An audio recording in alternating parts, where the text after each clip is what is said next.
શ્રી ગુજરાત રાજપૂત હિતવર્ધક મંડળ ભરૂચ દ્વારા રાજપૂત છાત્રાલય ખાતે યોજાનાર રાજપૂત નવરાત્રી મહોત્સવ માટે વહીવટીતંત્રના પાર્કિંગ તેમજ રસ્તા પરના પ્રતિબંધ બાબતે જિલ્લા કલેક્ટરને આવેદનપત્ર પાઠવી રજૂઆત કરવામાં આવી।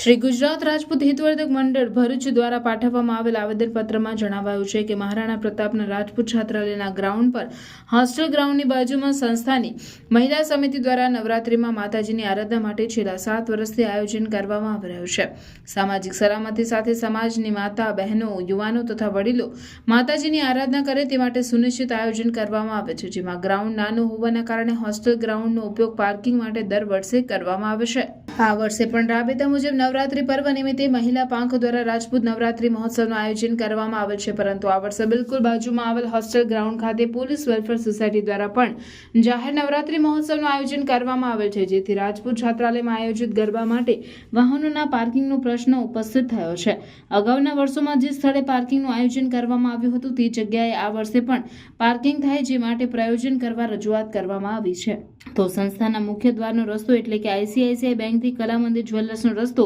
15મી ઓક્ટોબર સુધી બંધ રાખવાનું જાહેરનામું પ્રસિદ્ધ કરવામાં આવેલ છે, જેના કારણે સંસ્થાના આવન જાવન સદંતર બંધ થઈ જાય છે, જેથી આ જાહેરનામાને નવરાત્રી પર્વ પૂરતું મુલતવી રાખવામાં વિનંતી કરવામાં આવી છે। આવેદનપત્ર પાઠવવામાં સમાજના પ્રમુખ અને જિલ્લા પંચાયત શિક્ષણ સમિતિના ચેરમેન સંજયસિંહ સિંધા, મહિલા ઉત્કર્ષ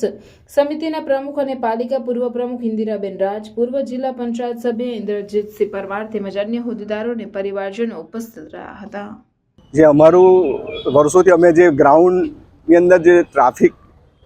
સમસ્યા ન થાય એના માટે જે પાર્કિંગ માટેનું ગ્રાઉન્ડ અમે માગતા હતા, તો એ જગ્યા ઉપર એમને અમે મળેલા તો એમને અમને એમ કીધું કે અહીંયા એમને પોલીસ ખાતાનું ઇન્સ્પેક્શન હોય તો આ વર્ષે એમ કે અમારે અહીંયા રાખવાના છે, તો પાર્કિંગની સુવિધા અમે જોઈશું, પ્રશાસન જોઈ લેશે। પણ ત્યાર પછી એમને અમને માહિતી આપી કે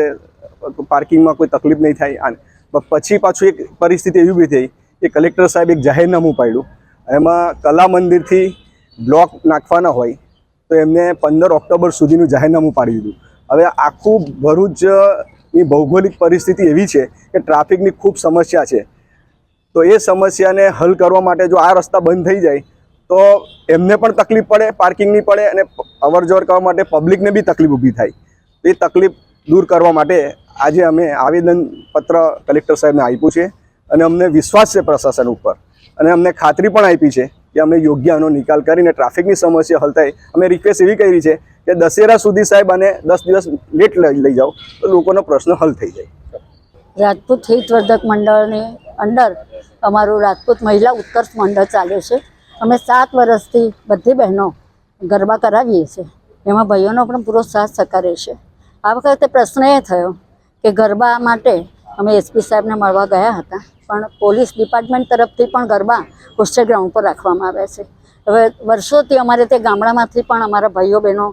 ફક્ત દરબાર માટે છે, એટલે એમની બેન દીકરીઓ સેફ રહે એટલા માટે અહીંયા જ આવે છે, અને ગામડામાંથી 500થી વધારે પણ ગાડીઓ આવે છે, તો પાર્કિંગનો પ્રશ્ન ઊભો થાય, અને એ પાર્કિંગનો પ્રશ્ન ઊભો ન થાય અને અવ્યવસ્થા ન થાય એ માટે અમારા પ્રમુખ સાહેબે કહ્યું તેમ વ્યવસ્થા કરવા માટે અમે કલેક્ટર સાહેબને આવેદનપત્ર આપવામાં આવ્યા છે।